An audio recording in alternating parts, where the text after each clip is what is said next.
There are 15 birthday party trends every 90s kid knew by heart. Now they've slipped through the cracks, almost like they were never there. Why did we all forget the same oddly specific stuff? The snacks, the sounds, the strange little rules. Once you start remembering, it all comes rushing back. And suddenly, you're back in that red booth clutching a slice of greasy pepperoni and wearing a paper crown. Pizza Hut birthday packages turned regular pizza dinners into royal celebrations where kids felt like celebrities walking into their own private kingdom.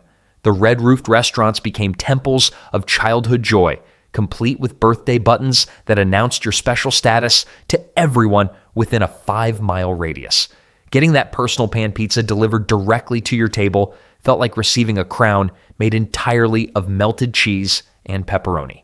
Those red plastic tumblers had the structural integrity of wet paper towels, which explained why every Pizza Hut party featured at least one spectacular soda flood across the table.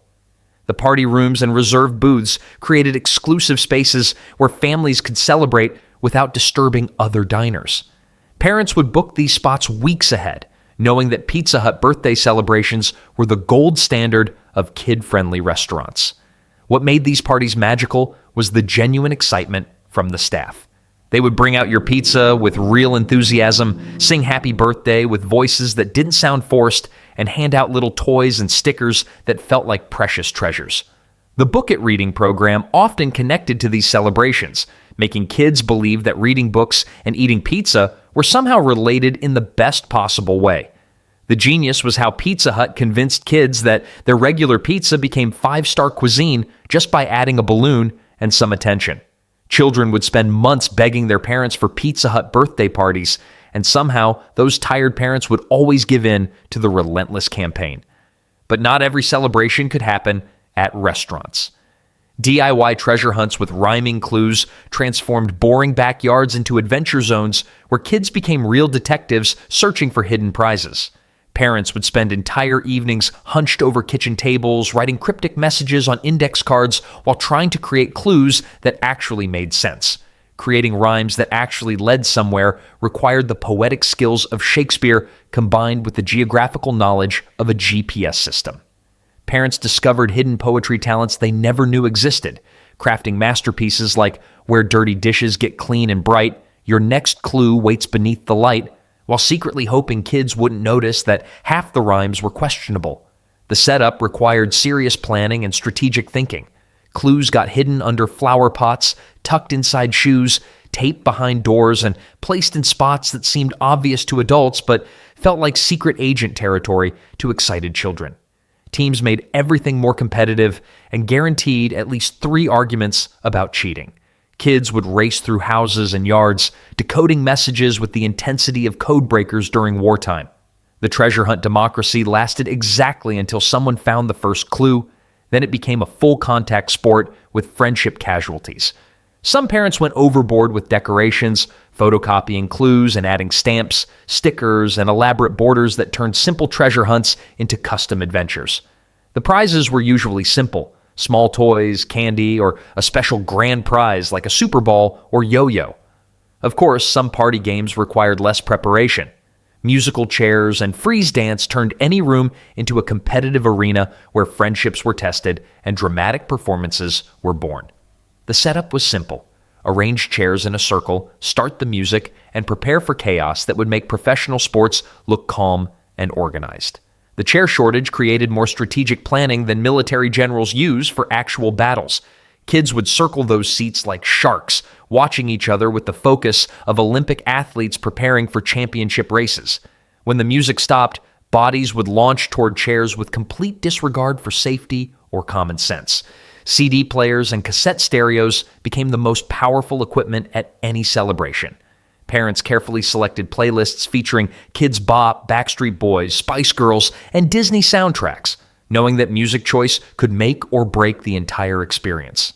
Freeze dance elevated simple movement into pure performance art. Kids would bust out dance moves that defied physics and logic, then suddenly transform into human statues when the music paused. The freeze positions looked like a museum exhibit called Children Having Mechanical Malfunctions, with arms and legs stuck in impossible angles.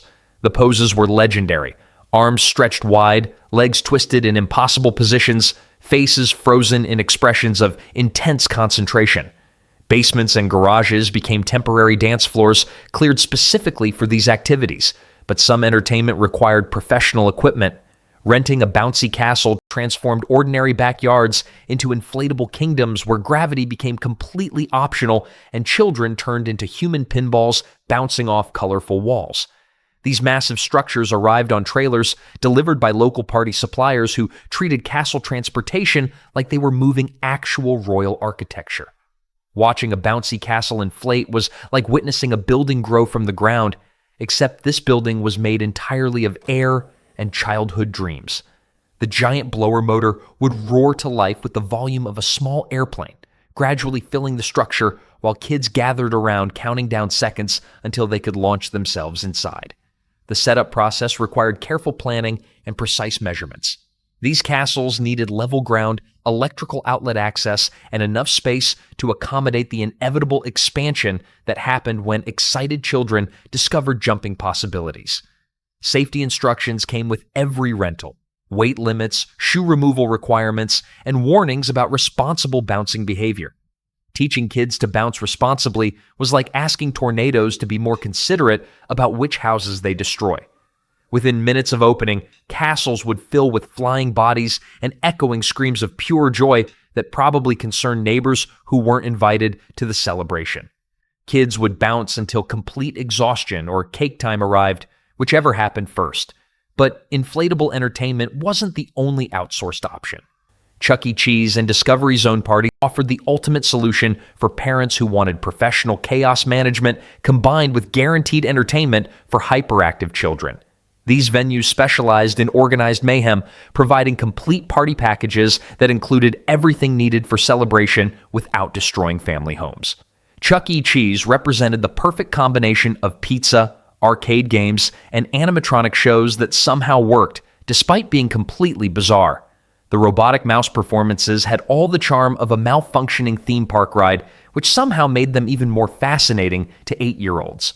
Discovery Zone took a different approach, focusing on physical challenges that turned birthday celebrations into indoor adventure courses.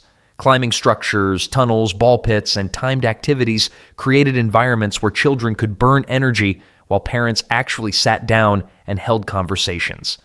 These venues mastered the art of containing kid energy like nuclear reactors contain atomic reactions, carefully and with professional supervision.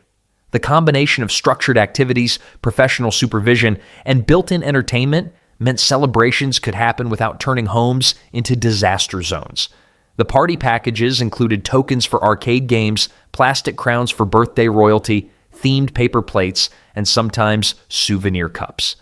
Goodie bags featured branded pencils, erasers, stickers, and small toys that carried the magic home long after the celebration ended.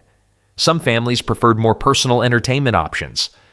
Birthday clown or magician shows brought live entertainment directly to backyard stages, transforming regular parties into theatrical experiences where anything seemed possible. These performers traveled from celebration to celebration with bags full of props and endless patience for energetic audiences who had zero attention span filters. Clowns operated on a simple principle. If colorful wigs and rubber noses couldn't solve your entertainment problems, then nothing could. The successful ones mastered balloon twisting, creating elaborate sculptures from colorful latex that would inevitably pop before the party ended, usually during the most dramatic moment possible. Face painting added another layer of magic, transforming ordinary kids into tigers, princesses, superheroes, or abstract art experiments using washable paint. Some clowns were genuine artists, while others clearly learned their techniques from instruction manuals 5 minutes before arriving. Magicians brought mystery and wonder with tricks that impressed 8-year-olds even when adults could clearly see how everything worked. Their magic wands had about as much actual power as TV remote controls, but kids believed in them with religious devotion. Most performers worked outdoors, setting up folding tables with dollar store props that somehow created genuine moments of amazement. The acts lasted 20 to 40 minutes, which perfectly matched young attention spans before boredom set in. But before any entertainment could begin, word had to spread. Fill-in-the-blank invitations were the original social media, requiring actual handwriting and physical delivery in an age before email and text messages existed. These pre-printed templates featured every possible theme: dinosaurs, princesses, race cars, and cartoon characters that defined childhood during the 1990s. Those blank lines had the same intimidating power as standardized test bubbles, demanding perfect handwriting when most kids could barely spell their own addresses correctly. Date, time, place, and RSVP information had to fit perfectly within provided lines, leading to careful planning about handwriting size and letter spacing. Distribution happened at school during recess or homeroom, turning invitation delivery into diplomatic missions where kids handed out colorful cards like tiny ambassadors spreading news of upcoming celebrations. The process created excitement and anticipation that built toward the actual party date. Managing RSVPs required the organizational skills of a wedding planner and the patience of a customer service representative. Parents waited for responses, made follow-up phone calls, and tried to estimate attendance based on incomplete information from 8-year-olds who forgot everything except cartoon character names.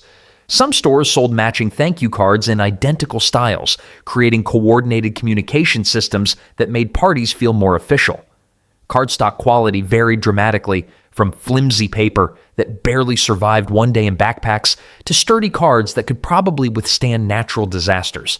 But invitations were just the beginning of party coordination. Themed party supplies featuring Lisa Frank, Teenage Mutant Ninja Turtles, and other popular franchises transformed ordinary celebrations into immersive experiences where every single item told the same colorful story. Party stores became treasure warehouses of coordinated decorations that brought cartoon worlds into real dining rooms.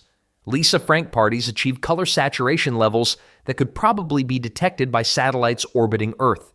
The aesthetic featured unicorns, dolphins, and hues that didn't exist anywhere in nature, creating environments so bright they required sunglasses for safe viewing. Complete party sets included everything needed for thematic perfection: cups that matched plates, that matched napkins, that matched tablecloths, that matched party hats.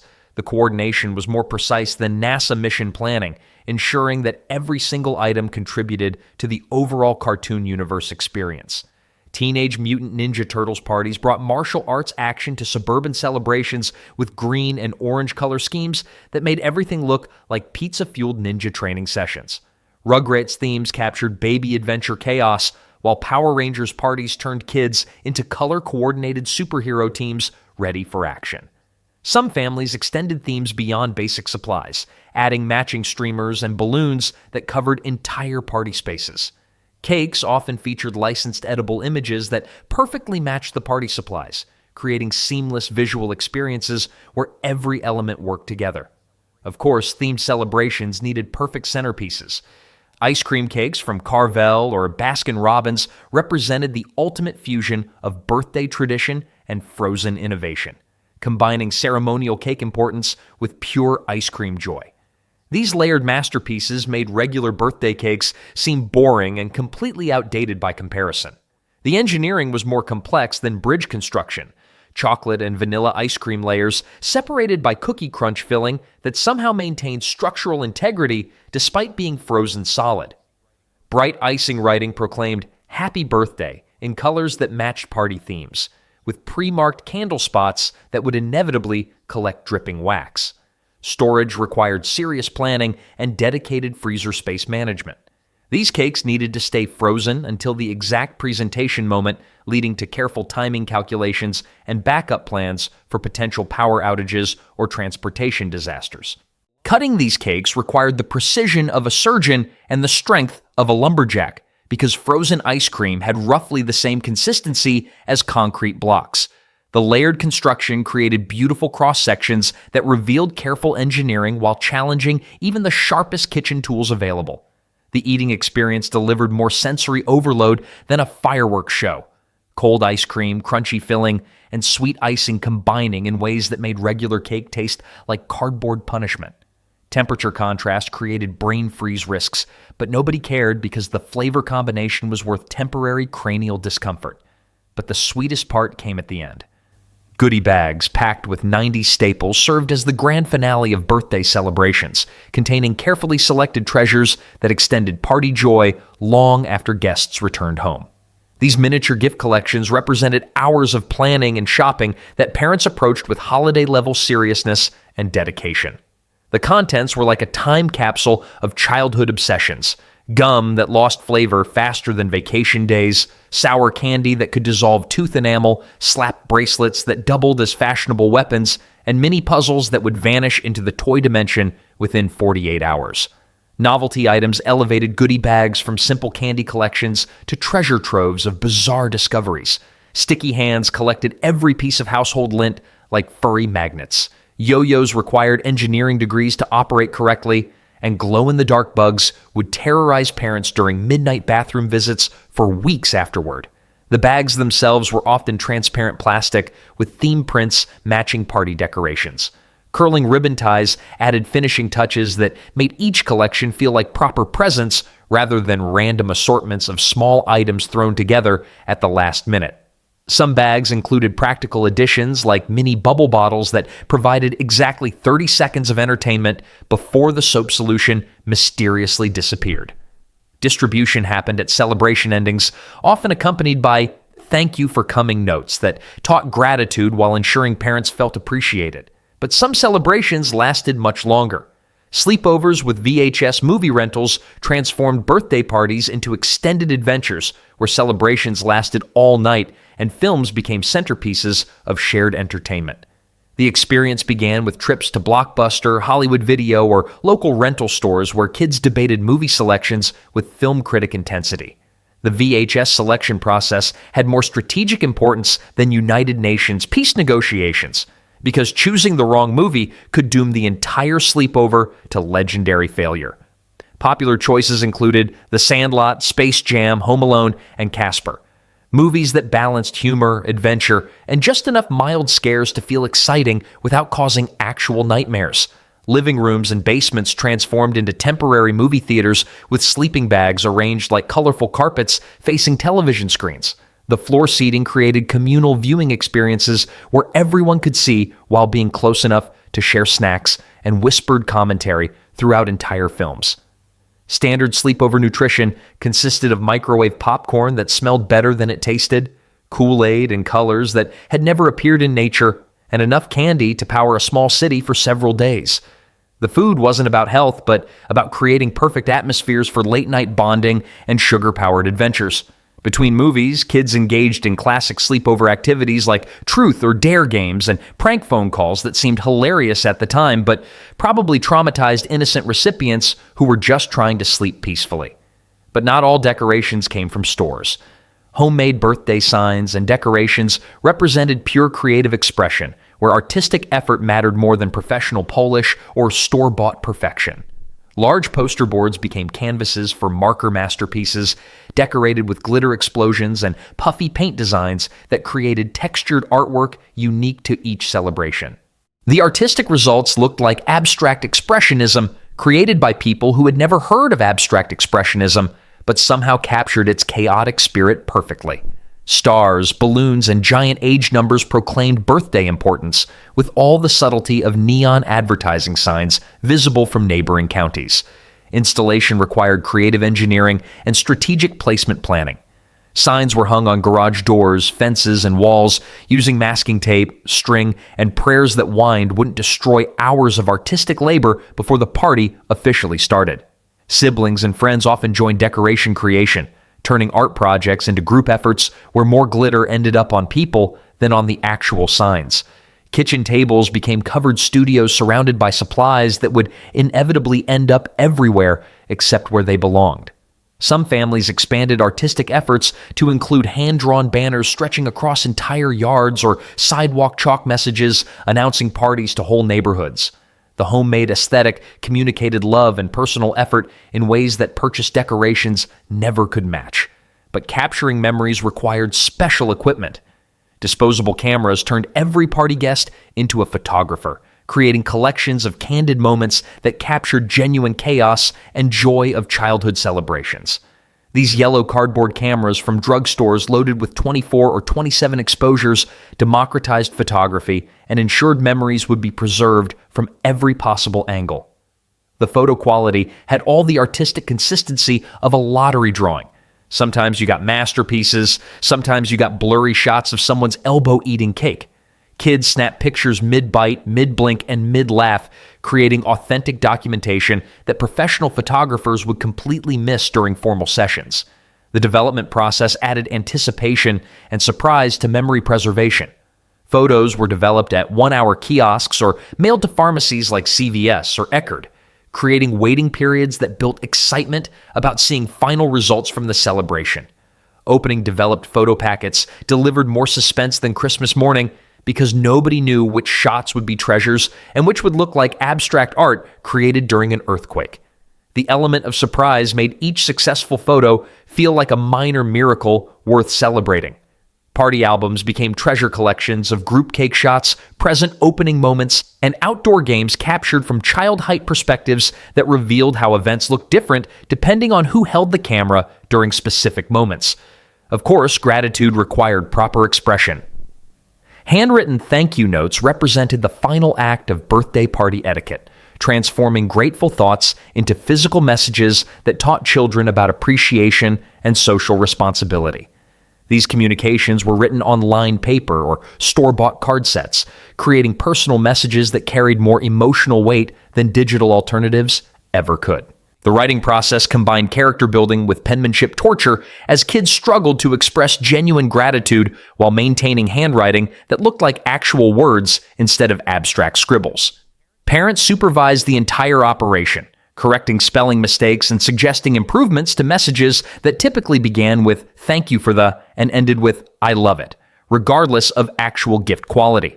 Each note required specific gift mentions and personal commentary, creating mini reviews that had to sound authentic even when presents were completely forgettable or obviously regifted from previous celebrations.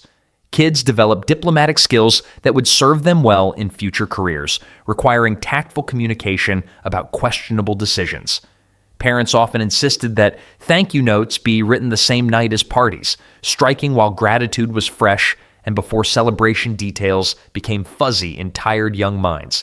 This timing created late-night writing sessions where exhausted kids struggled to remember who gave what while fighting post-party fatigue.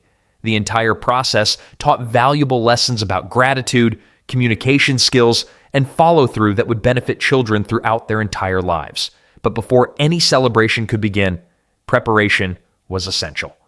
Wearing uncomfortable, nice clothes represented the ultimate sacrifice kids made for birthday party photography, temporarily transforming casual children into formal miniatures who looked appropriate for special occasions but felt like they were trapped in elaborate costumes. These outfits were chosen by parents who prioritized appearance over comfort, creating tension between looking good and feeling natural. The transformation process was like putting casual kids through a formal wear witness protection program, completely changing their appearance for a few hours of photographic evidence. Collared shirts, stiff dresses, and formal shoes that never appeared any other time created unfamiliar silhouettes that made children feel like they were playing dress-up in their own lives. Pre-party preparation involved hair combing, styling gel application, and grooming that temporarily transformed normal kids into magazine-ready models. Some girls wore lace socks or clip-on earrings specifically for celebrations, adding accessories that would disappear immediately after photo sessions ended. The whole experience created a fascinating split personality. Formal presentation for photos followed by immediate wardrobe changes into clothes that could actually survive cake frosting combat. Birthday photos from this era feature forced smiles and visible discomfort that perfectly captured tension between parental expectations and childhood comfort preferences. The most memorable party moments always happened after the nice clothes came off and kids could finally move without fear of staining expensive fabric or popping important buttons. These clothing rituals taught important lessons about public presentation versus private authenticity that would serve children well during future formal events. These 15 traditions created the perfect storm of childhood celebration chaos, combining parental planning ambitions with kid-powered energy into memories that somehow survived both sugar crashes and growing up.